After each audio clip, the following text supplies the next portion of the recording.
How you doing? My name's James Whittaker. We're down here at the Golf Shack and I'm joined by James Savage, the equipment editor of National Club Golfer magazine, and we're going to talk our way through the top 10 drivers of 2016, James.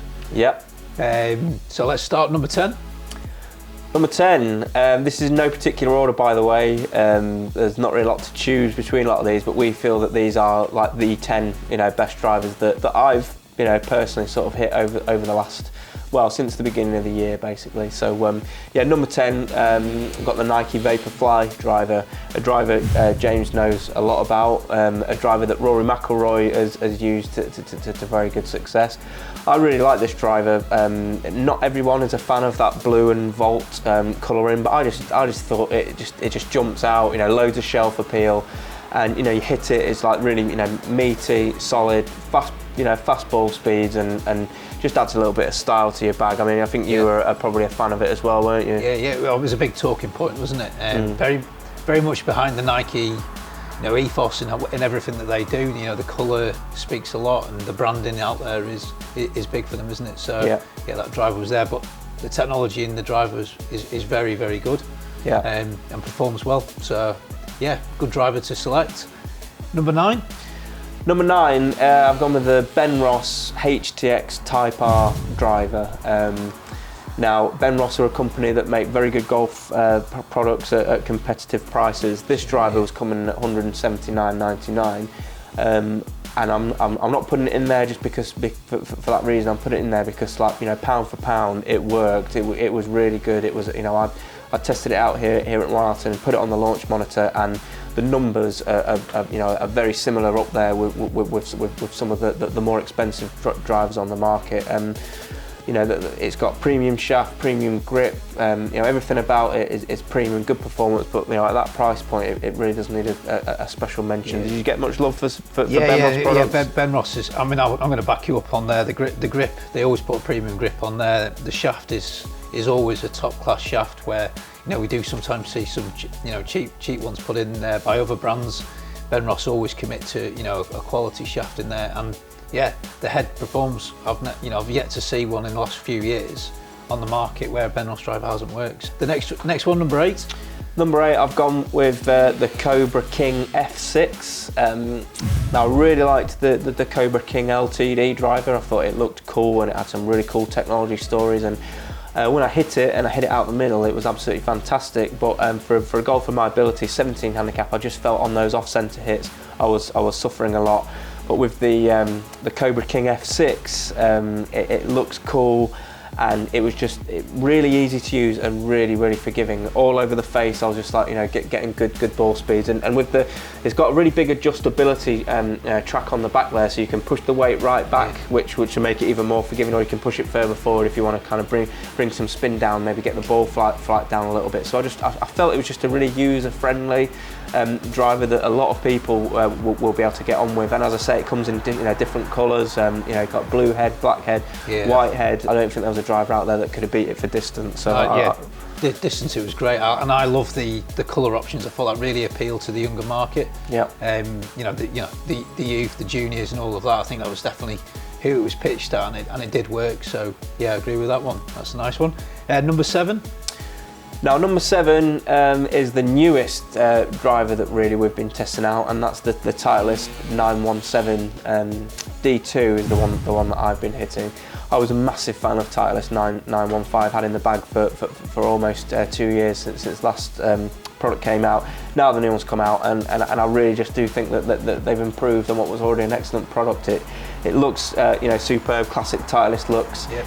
It's got a really new, meaty, solid sound, and it's got all new adjustability in there with this short fit CD. So it's all about the custom fit with the Titleist 917, and I will challenge you out there to go and get fitted into the 917, and I bet you will see performance gains, because working with a good fitter, they'll be able to dial it in exactly for you. So I'm a huge fan. As a custom fitter yourself, I'm guessing it's going to be a good one for you this year. I mean, 915 for me was the best Titleist driver they brought out for years. It was a really, really good product, and yeah, that Titleist customer kept coming back because they wanted to change it. But this 917 is Well, yeah, it's a better ball. It is a better ball flight. There's more ball speed, so it is a very exciting product. So yeah, definitely go and get a custom fitting on this one.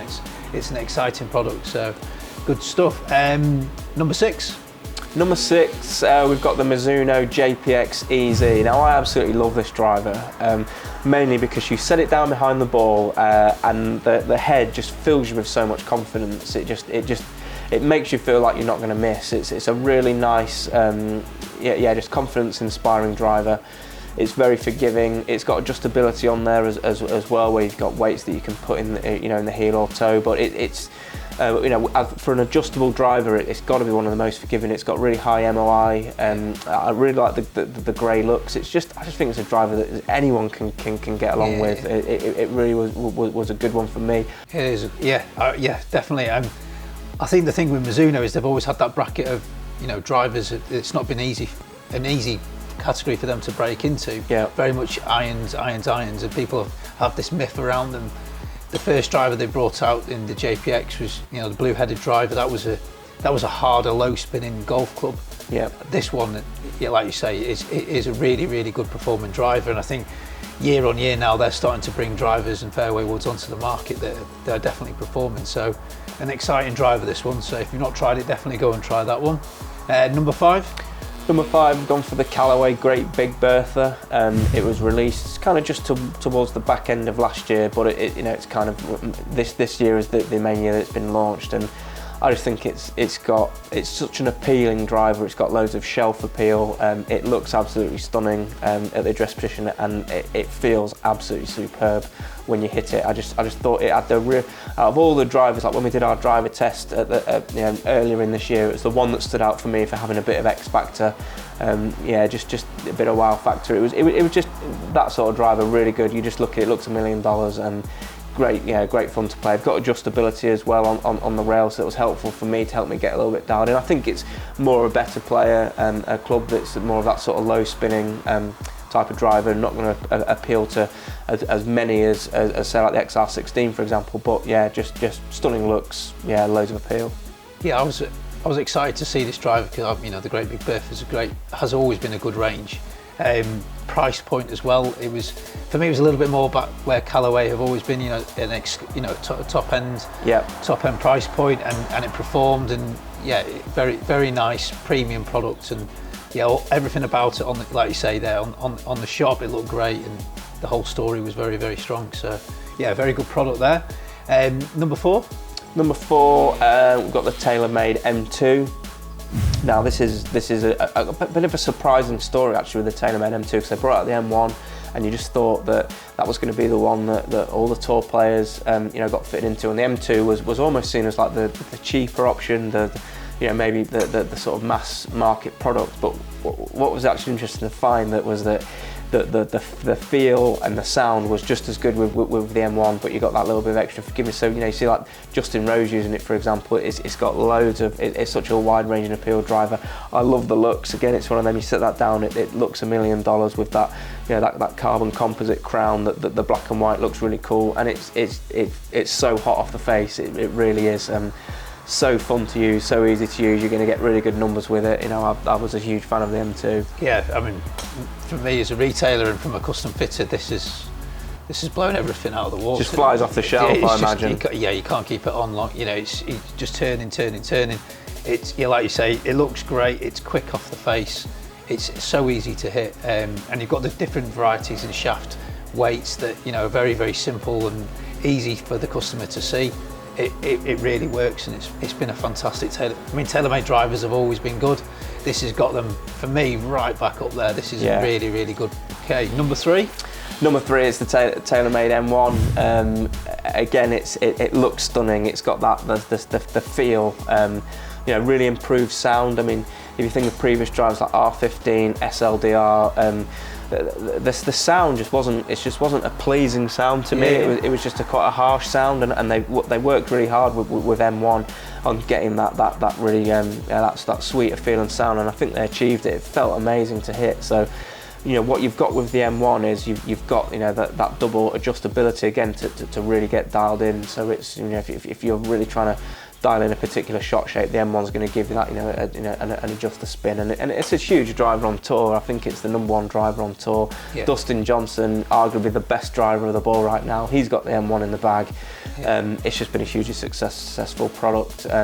Again, I think you might have seen more of the club golfers going into the M2, but maybe some of your better players than the tour players, although they do like the M2, the M1 gives them the options with adjustability, doesn't it? Yeah, I think if you're looking for something to really dial in, the M1 is a fantastic driver. That's it's been very, very popular for those reasons. You haven't said anything wrong on that one.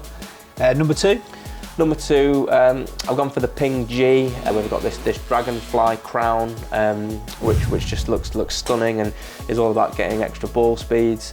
Maybe a bit of an improved sound and feel on it as well. And what you'll get with the Ping G driver is a driver that just will not let you down.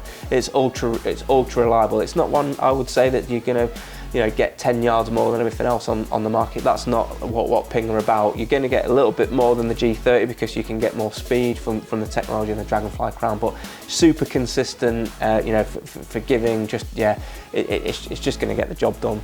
Yeah.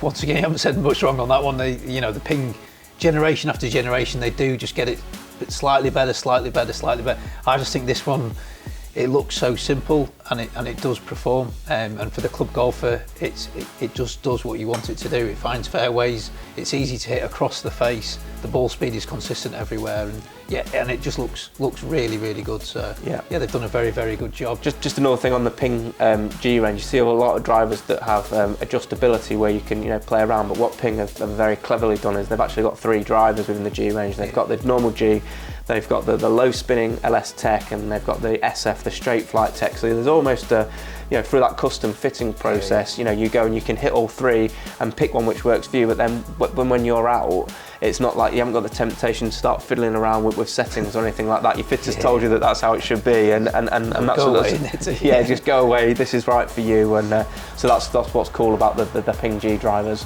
Yeah, good stuff. Good point that as well. Number one. Number one, like I say, no particular order, but this was an absolutely fantastic driver. It's the Callaway XR16, the driver that helped Danny Willett win the Masters, the driver that Henrik Stenson's got in the bag. It's had loads of success on tour. And again, this was a product where Callaway massively improved from the XR driver, its previous driver. You got more ball speed, you got more club head speed because of the work they did with Boeing on the crown. It's a really cool story how they really worked with aerospace experts to kind of get a little bit more club head speed, and it's just such a sweet sounding, sweet feeling driver. It's one of them drivers someone hits out on the course and make your ears prick up and think, oh, that sounded nice. I really enjoyed testing that driver out, and I think this is a driver that's got huge appeal. I'd always recommend it to get custom fit, but as an off the shelf driver, this is probably up there with the best ones that you can get. Definitely, I think the basic shaft that it comes with, the speeder, is a really, really good and popular shaft. Has been for a long time. The head looks great. To go again after the first XR wasn't going to be easy, but this is actually blown it out of the water, hasn't it? Yeah, it's done very, very well.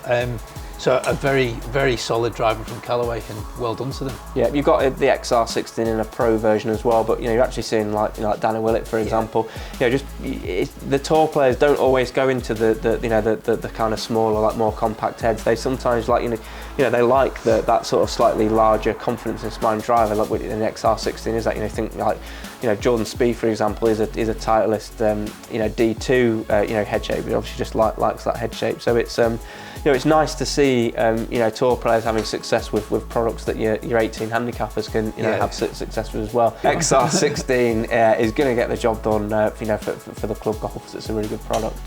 Right, so that was our list. If there's anything that you think we've missed out on that list, please put the comments on below. There's some good drivers out there. I'm sure we've missed something out there, don't you think, James? So put it down, give us your feedback. Look out for videos coming up in the future, and we hope to see you again soon.